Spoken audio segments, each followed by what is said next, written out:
Hi, this is Laurel from the Seagull Nest. I wanted to take a few minutes to talk about why it is important not to put your child in a child passenger safety seat or a car seat wearing winter gear, such as a winter jacket or a thick bunting.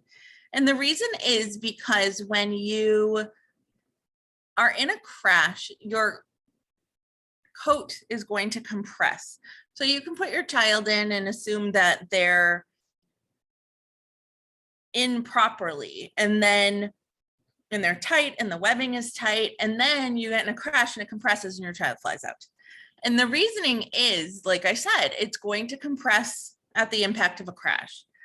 So I'm going to show you a video. It's a bit jarring, so I just want to give a heads up, but it's going to show you the effects of what it looks like in a crash with a dummy.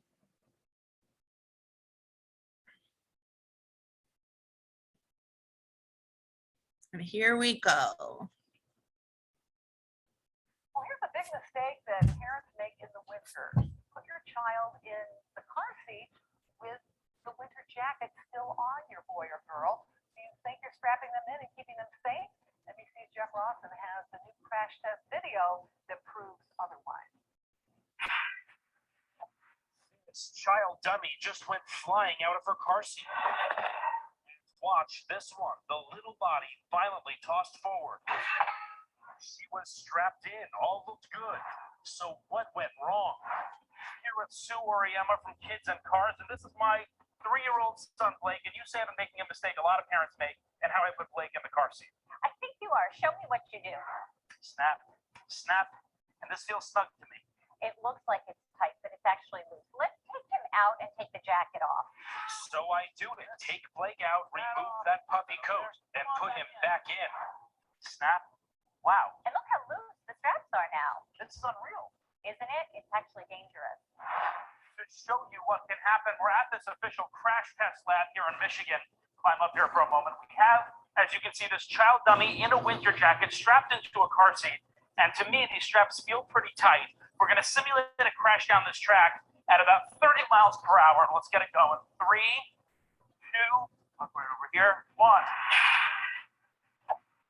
The child dummy whipping forward. And just watch when we run the test again. She is flying out. Even her jacket sliding right off. Look at this. I mean, it's so scary to see up close. Miriam Maneri runs the lab.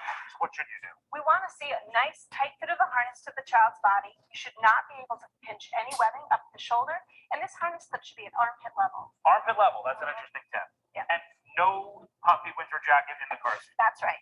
And it makes all the difference. This time, the child dummy is properly restrained. No winter coat. Straps snug against its body. Dummy stays right in the seat. Come on this way. It works. I mean, that's the proof right there.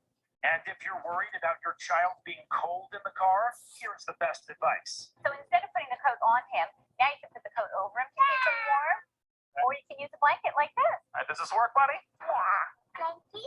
A simple move to save your child from this.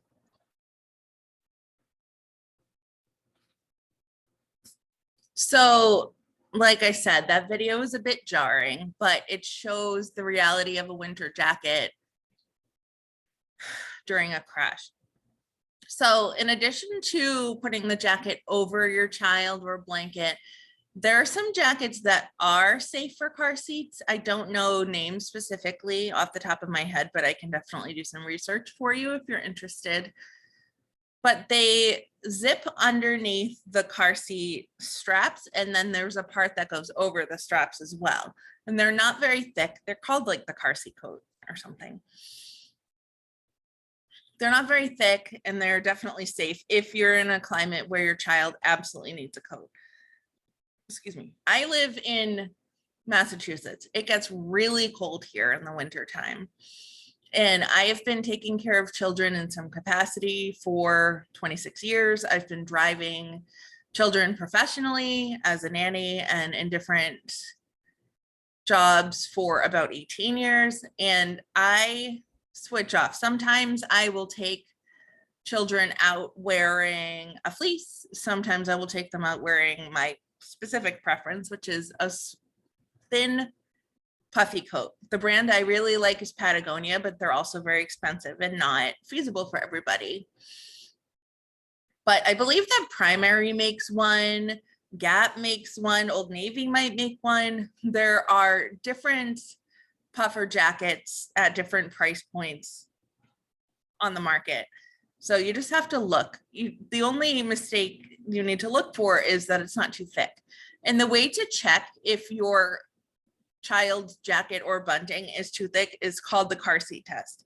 So you're going to put that winter gear on your child and you're going to put them in the car seat. You're going to put the straps on just like you would normally, as tight as you would, so you can't pinch the webbing, so the chest clip is armpit level, and you are going to make it as you would. And then you take the child out and you don't adjust anything. You don't unloosen anything.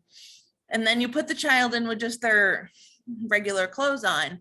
If you need to adjust anything at all or it's too loose, then you cannot put your child in the car seat. It's not safe. And there is too much space between that. So that's how you can tell. So if you don't need to adjust anything, then you can continue to let them wear it. If you do need to adjust to make it tighter because it would be too loose, then you can't let them wear it.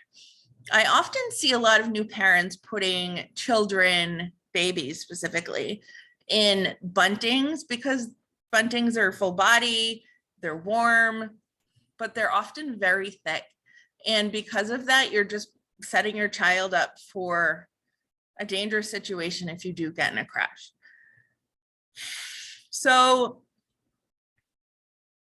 just consider a blanket or a car seat poncho or a thin jacket instead. And your child will be fine if you take them outside wrapped in a blanket or with their coat on, and then you take the coat off right before you put them in the car and then put it over them, or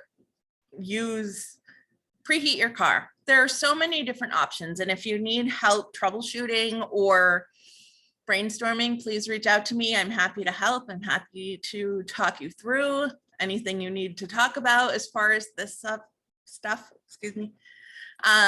Please let me know if I can be of any assistance. My email is laurel@theseagullnest.com. My website is www.theseagullnest.com. Thanks so much. Have a great day.